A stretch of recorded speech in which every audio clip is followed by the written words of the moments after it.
Yeah, this is Abba Leiter, and in this video that we're doing now, I'm not going to be discussing Rabbi Wolf Leiter, but I will be discussing the fact that my father was a great devotee of the Rambam, and because of that, and the Leiter family, before and after, hopefully, that will continue.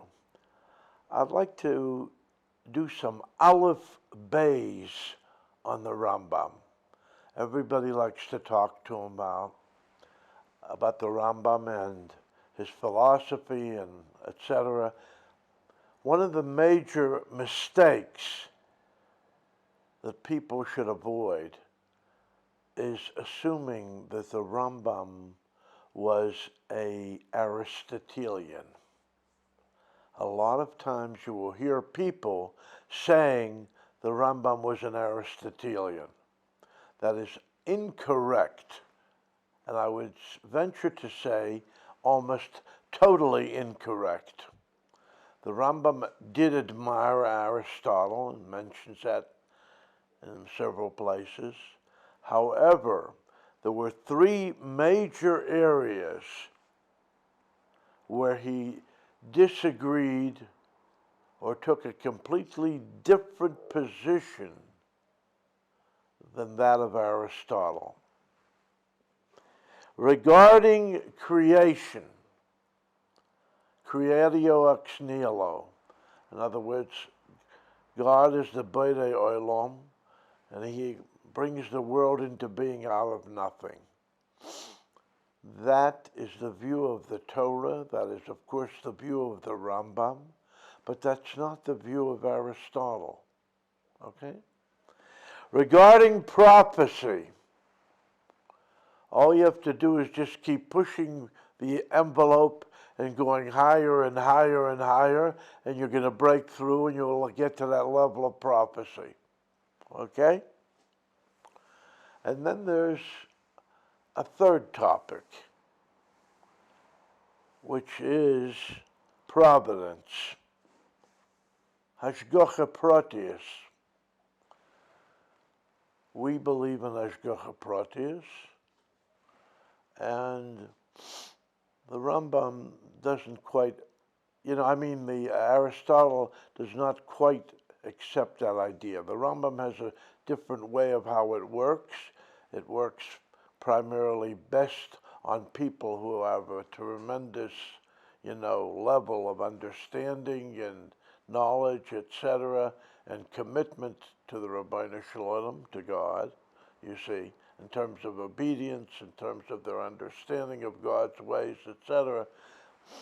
So they wind up having a much more and much higher degree of providence accompanying them, protecting them, as it were. Part of that might be attributed to the fact that if people have mitzvahs, they have precepts in the Torah, and they abide by them, they do what they're supposed to do, they refrain from not doing certain things they're not supposed to do, okay, they see that they don't do those things, the providence will be greater. And of course, if they wind up, not only doing that, but understanding what they're doing and why they're doing, and they're standing, as it were, in the presence of the Rabbeinu Shalom, the presence of God, when they're acting that a certain way, and all the time that they are here on the planet, they're in his presence, and they're very conscious of it. The Hashgacha Pratis, the divine presence, gives them a special degree of providence. Okay? Aristotle does not accept any of that. There is a world of chance, and basically, bad things happen to good people, and why should it be that way? So you see from that there is no providence, according to him, of a special level okay, for human beings. Okay. In Maimonides, there's even some degree of providence for animals, a general providence, okay? A providence of the min of the particular, group or species, but there's no individual providence for animals at all. Some might think that there is, but there are different views about all these things. But as regards Aristotle, his view was that a person is subject to chance. In other words, the worst possible thing can happen to the best of humankind. Maimonides deals with this problem. He discusses it in the guide and why it can happen. But we're not going to get into that too much. The main thing to know is hashgacha pratius, for the prat, for the individual, there is hashgacha. There is a certain amount of providence, and it goes up and up in levels, depending on that person's level. Now, as I said before, there's the issue of prophecy. If you look into the Yad HaChazaka, the halacha work of the Rambam, not the Moreh Nevuchim, you will find in the 7th parak in Hilchos Yesodei HaTorah, right in the beginning, it's a yesod. He says that Hakel menava es b'nei Adam. God chooses whom he will give the gift of prophecy to. If once a person makes tremendous efforts and he stands out morally and intellectually, and he's misgaber b'daitoi, tomed al yitzroi, he is able to take his intellect and to reign over the natural impulses that a person is born with, and is able to tame them and to use them as they should be used, etc., sparingly and when needed, that person will become a leading light amongst the people of his generation. And eventually, if God chooses to give him nevuah, he'll come to a level of Ruach HaKodesh, the Holy Spirit. That he can achieve, you understand, with a lot of effort. But as far as in a nevuah, the actual prophecy, you don't break through a barrier and become a prophet.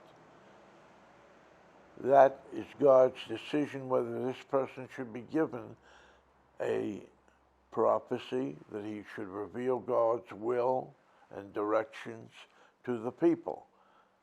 So that's in the hands of God. Now, Aristotle doesn't hold that way. He holds that, that you just keep on plugging and you're going to get there, okay? There are other people who feel that prophecy doesn't depend upon your level of understanding and your level of commitment and your level of doing certain things you're supposed to do and avoiding certain other things you shouldn't do. Even a flea, as it were, someone of a very small aptitude and can wind up being a prophet. A child might be given the gift of a prophecy to communicate God's will to a people or a group. But we don't hold that way. We hold this as a gift which God gives at the appropriate time to someone who is of a certain level, and he is recognized as being roy, appropriate to that level.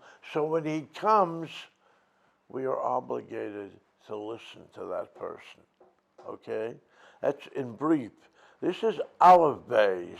This is ABC in Maimonides, that there are three major issues: the providence, the hashgacha pratius, nevuah, prophecy, and Borei Olam, where he is the creator, which he creates something out of nothing. Normally, that would be an impossibility. But with God, everything is possible. His yichelis, his ability to do things, he is almighty. So for him, it is quite possible to do something which for other powers or whatever it might be is impossible, okay?